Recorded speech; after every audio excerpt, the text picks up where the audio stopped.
Hello guys, ang aking video na ito ay nag-ayos ako ng aking cellphone dahil yung ginagamit kong pang camera ay marami ng basag kababagsak. So umorder ako sa online ng screen protector na ang tinatawag nila ay 4-in-1 na. Mayroon na siyang casing, screen protector at yung nasa likod ng camera ay may screen protector din sa camera.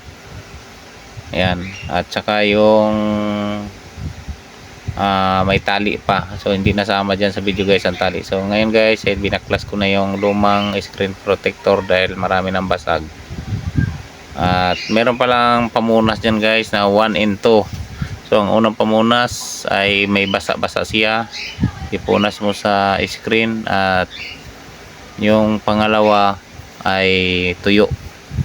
So pag binaklas yan guys, siguraduhin na walang dumi para paglagay ng screen protector ay malinaw siya at walang dumi na maipit sa loob ng screen ng cellphone.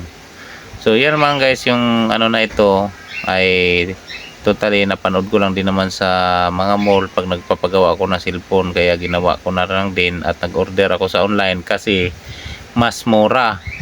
So ang ginawa ko dyan guys ay pinunasan ko ng basa muna para yung unang number 1 na pamunas may basa siya na konti, at tapos banatan ng tuyo yung number 2. So pupunasan ng tuyo at yung pagkatapos niyan ay kabit na yung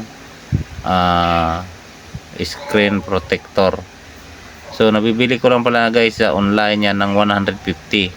4-in-1 na siya, may pamunas na, may screen protector pa, at yung sa likod sa camera ay mayroon din siyang screen protector sa camera.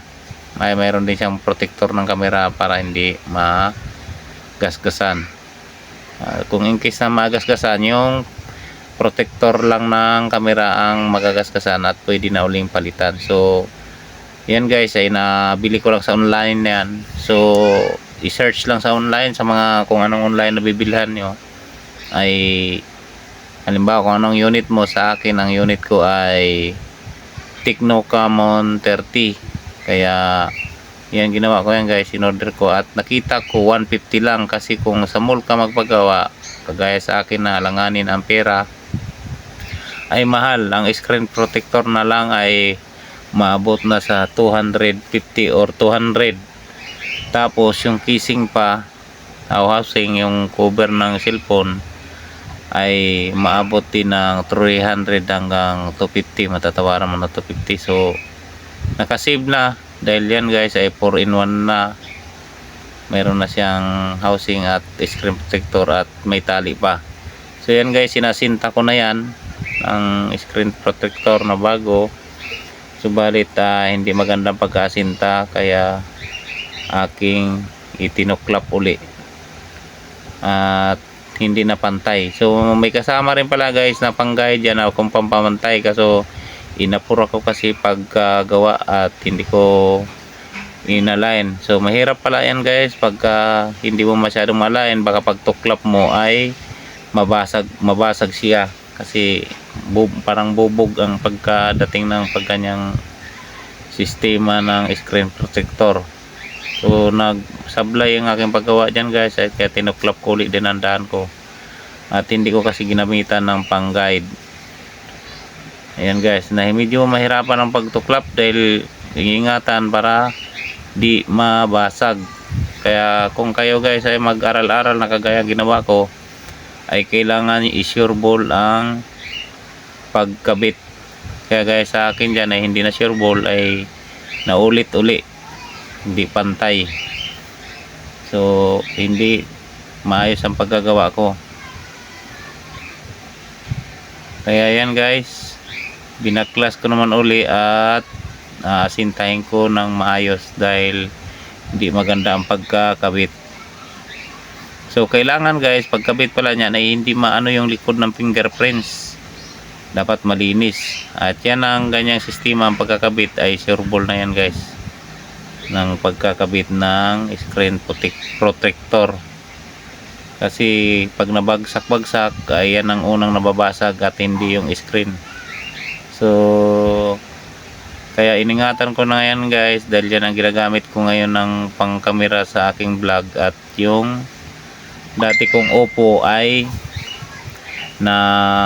nasira na, or kung luma na at malabo na ang camera, kaya ginamit ko na lang guys sa pang watch to watch. At ngayon guys ay Tecno Camon yan 30, malinaw naman ang camera, makita niya naman sa video. So malinaw din siya ang camera, kaya lang yung dati niya kasing housing na cover ng cellphone ay madulas, kaya nag-order ako dyan ng bago. At pinalitan ko na yung sa kanan ko na kamay, may itim doon, yun ang original na naka housing or casing tawag niyan, hindi ko alam kung anong tawag talaga niyan. So kaya inorderan ko na guys ng bago para hindi madulas. At yan nga guys, nagkamali ako dyan, nakakala ko ipatong lang yan. So screen ay protector din ng camera. Ang ginawa ko dyan guys ay pinatong ko lang dyan sa hindi ko hindi ko na nakala na doon pala ipadikit sa likod ng cellphone. Mabuti na lang at sinabihan ako ni Mrs. na baka doon sa likod ng cellphone ididikit. Kaya ang ginawa ko dyan guys ay dinikit ko nga, palibasa ay bago lang tayo sa mga ganyan-ganyang bagay, ay na-ignorante tayo at hindi alam ang sistema. Kaya nung ay nadikit na dyan, ay nang inakala ko ay doon na ilagay, subalit hindi masintro ang paglagay sa ayan ay tinuruan ako ni Mrs. kung paano. At naisip ko nga na dyan nga muna ilagay. Kaya nangyari niyan guys ay nagkaroon ng marking sa fingerprint ng aking kamay. Kaya pinunasan ko na naman uli ng basa na pamunas at bago ko i-finish yung sa aking screen na nilagay. Yan guys, yung pinunasan ko na kasi na may mga fingerprints na siya dyan, kakatingin. So mabuti na lang mayroon akong guide at mayroon na nanonood. Kung hindi, sablay ang aking paggagawa ng cellphone ng mga screen protector at housing. So yan na guys, nakabit ko na, hindi lang na maayos pag sintro, pero okay na yan. At least makupiran na yung camera, na maprotektahan yung camera na hindi magasgasan. Kung sakaling maluma na yan ay pwedeng palitan at order lang ulit dahil mura lang, 150 lang. So 4-in-1 na ang tinatawag nila, ay 4-in-1 na. At kung isa-isahin natin sa magagawa, natural, bibili na ng 150, ay doon lang yun sa screen protector. Wala pa yung screen dyan sa camera, na protector dyan sa camera, at wala pa yung housing.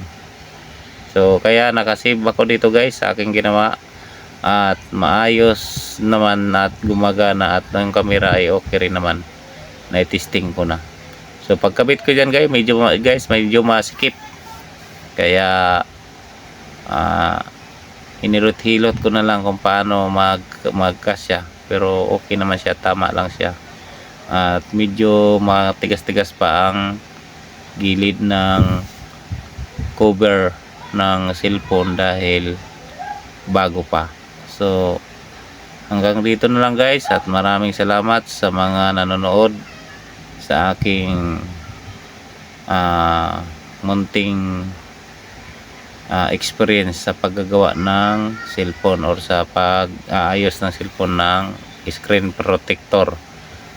At yan nga guys, nadikitan nga yung ibabaw, yung plastic doon sa likod ng camera, nadikit nga dyan at aking tinatanggal.